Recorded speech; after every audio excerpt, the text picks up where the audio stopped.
ნუ მეორე საკითხია რომ ანაკლის სპორტის მშენებლობით თანაინვესტირების ფონდია დაინტერესებული, როგორც გავრცელდა ინფორმაცია, რომლის პრეზენტაცია ამ კვირაში შედგა.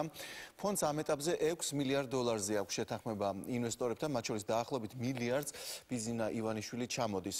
პროექტის ავტორებს 25-დან 75%-მდე თანაინვესტირებას თავაზობენ, ფული კი კაიმანის კუნძულებიდან წამოვა, სადაც ფონდია რეგისტრირებული, დეტალებზე ფონდის დირექტორს ვესაუბრეთ.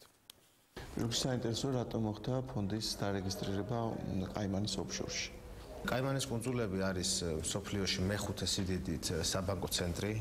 ის აგრეთვე IMF-ის მიერ არის აღიარებული როგორც არ არის შავსიაში და მსოფლიო პრაქტიკაში ყველანაირად მიღებული არის ეს იურისდიქცია. ასევე ჩვენი ინვესტორების მოთხოვნაც იყო, რომ ფონდი ყოფილიყო დარეგულირებული დასავლური პრაქტიკის და სტანდარტების შესაბამისად.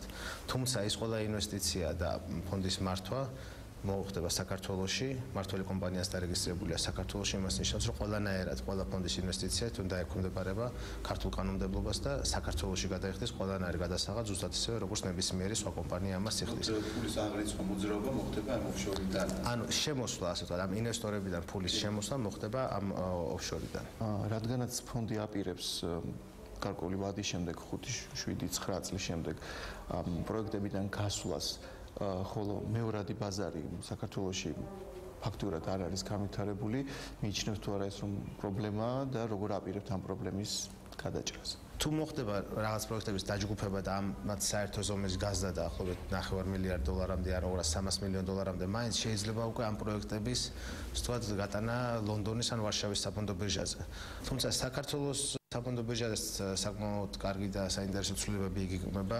აქტიურად მუშაობთ ლონდონის საფონდო ბირჟასთანაც, მათ რამდენიმე ვიზიტი უკვე გააკეთეს და კიდე იგეგმება ამ ახლო მომავალში მათ ჩამოსვა, რომ მათ საქართველოს მთავრობას და საფონდო ბირჟას და ასევე კერძო სექტორს გაუწიოს რეკომენდაციები თუ ის ტექნიკური დახმარება, რომ საქართველოს ბირჟა უფრო აქტიური, ლიკვიდური და საინტერესო გახდეს. ან იქნებ თვითონ აიღონ მართვაში ესეთი სცენარი? არც ეგ არ გამოირიცხება, შეიძლება თვითონ აიღონ მართვაში, შეუძლია თვითონ შემოგთავაზონ ტექნიკური მომსახურება, ანუ ასე ვთქვათ, cloud-based service ეწოდება ამას, როცა ჩვენ ვიყენებთ ლონდონში არსებულ ლონდონის საფონდო ბირჟის ინფრასტრუქტურას, ხოლო რეალური ვაჭრობა ხდება აქ. რამდენად გააჯანსაღებს ფონდი ქვეყნის ეკონომიკას, სადაც ახლა ნეგატიური ტენდენციები ჭარბობს და რა არის დაღმასვლის ძირითადი ფაქტორები, ამ კითხვით ახლა ლია ელიავას, პროფესორს, ეკონომიკის ექსპერტს მიმართავ. მოგესალმებით, ქალბატონ ლია. და პირველ რიგში მოდით ამ ფონდზე ვისაუბროთ, რომელიც გასული კვირის ერთ-ერთი უმთავრესი მოვლენა იყო. რა მოლოდინებს უკავშირებთ თქვენ ამ ფონდის ამოქმედებას? უდავო არის, რომ საქართველოს სჭირდება ინვესტიციები, თან სჭირდება დიდი ოდენობით. ამ ფონდის საქმიანობასთან დაკავშირებით იქ წარმოიშვება რამოდენიმე კითხვა და ინფორმაციის ნაკლებობის პირობებში მათზე გაცემა ჯერჯერობით საკმაოდ რთულია. რა კითხვებია? ორი ძირითადი კითხვა, რომელიც ეგრევე წარმოიშვება ამ ფონდის საქმიანობის, მომავალი საქმიანობის ანალიზის მცდელობისას, ეს არის პირველი. როგორც გაცხადდა, ფონდი იმოქმედებს როგორც პირდაპირი ინვესტიციების ფონდი, ანუ ეს იმას ნიშნავს, რომ მან უნდა შეიძინოს საწარმო, გაუმჯობესოს მისი საქმიანობა, ამაღლოს მისი კაპიტალიზაცია და მერე გაყიდოს. თუმცა, როგორც გაცხადდა, ფონდი აპირებს დააფინანსოს ინვესტიციები. პრობლემა რაში მდგომარეობს? თუ ფონდმა შეიძინა საწარმო, ის აამუშავა და მერე გაყიდა, ვის მიყიდის ამ საწარმოს, ადგილობრივ ინვესტორებს თუ უცხოელებს. აქ დგება ქვეყნის ეროვნული უსაფრთხოების ხელყოფის პრობლემა. შესაძლებელია აღმოჩნდეს, რომ ეკონომიკის მეტიწილი გახდეს უცხოელი ინვესტორების ხელში მოხდეს. და ამაში ცუდი რა არის? თუ კი იქნება უცხოური ინვესტიციები. საქმე იმაშია, რომ ეს იქნება მიზეზი და საბაბი იმისა, რომ ქვეყანა იმართებოდეს გარე მესამე ძალების მიერ. ეს არის ქვეყანაზე ზეწოლის ძალიან შესანიშნავი შესაძლებლობა. თუმცა ექსპერტები, როგორც წესი, აქამდე ამბობდნენ, რომ შეიძლება თქვენ შიშებს რომ თქვათ გაგრძელდეს, ამისი პასუხი იყო, რომ ივანიშვილის ხელში ხომ არ აღმოჩნდება მთელი ქართული ეკონომიკა. ვის ხელშიც არ უნდა აღმოჩნდეს, ეს არის მაინც საშიში. ანუ ქონება უნდა იყოს გაბნეული ადგილობრივ და შეიძლება ნაწილობრივ უცხოელ ინვესტორებზე და ბიზნესმენებზე, თუ მთლიანად სტრატეგიული დანიშნულების ობიექტები გასხვისდა და უცხოელების ხელში აღმოჩნდა, შესაძლებელია ეს გახდეს და მეორე კითხვა, ფონდის გამგებლობაში შედის, ასე ვთქვათ, სტრატეგიული ობიექტები, რომელიც განსაზღვრულია, ვთქვათ, კანონმდებლობით და მიჩნეულია, რომ ვთქვათ, მისი გასხვისება ამ ეტაპზე შეჩერებულია, ხო, ვთქვათ, იგივე რკინიგზა, მაგისტრალური გასადენი და ასე შემდეგ, მაგრამ რატომ ფიქრობთ, რომ ვთქვათ, დღეს არ შეიძლება უცხო ინვესტორი ჩამოვიდეს და თვითონ განახორციელოს ეს ინვესტიცია, ეს ხომ შეიძლება ვთქვათ,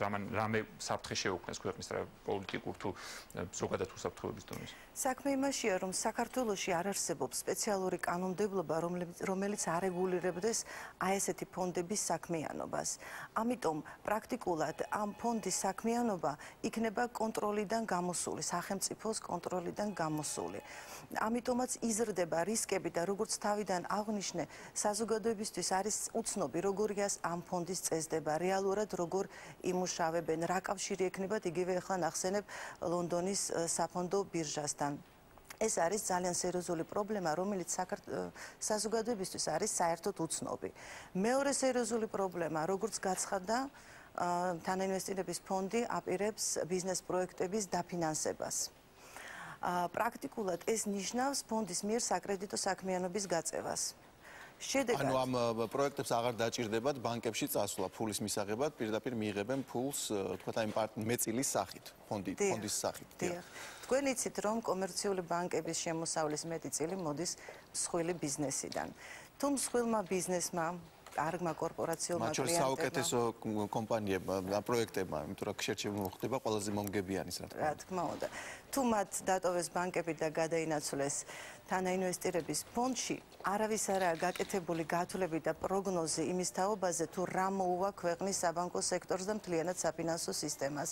რამდენად ჯანსაღი და მდგრადი დარჩება ის მას მერე, რაც დაკარგავს როგორც კლიენტებს, ასე შემოსავლების მეწილს. მსხვილი ბიზნესი არის ბანკებისთვის შემოსავლის ძირითადი წყარო, მაგრამ იგივე მსხვილი ბიზნესი ჩვენს გადაცემაში არაერთხელ ამბობდა, რომ საბანკო პროცენტები ძალიან მაღალია, არარეალურად მაღალია და ეს მათ არაკონკურენტულ მდგომარეობაში აყენებს თუნდაც საერთაშორისო ბაზრებზე. მიუხედავად იმისა, რომ არ მოხდება ისე ვთქვათ, ბანკებს მოუწევთ კონკურენტული პირობების შეთავაზება. ან ვერ გაუძლებენ კონკურენციას, ასე რომ მეორე მხრივ.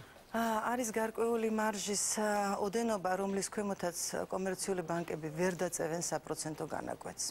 და სამწუხაროდ საქართველოში ამ მარჟის დონე არის საკმაოდ მაღალი. თუ შენ მოზიდულ სახსრებში იხდი 10% შენ კრედიტს ვერ გასცემ იმავე 10%-ში, ანუ შესაბამისად ზრდი მის ოდენობას.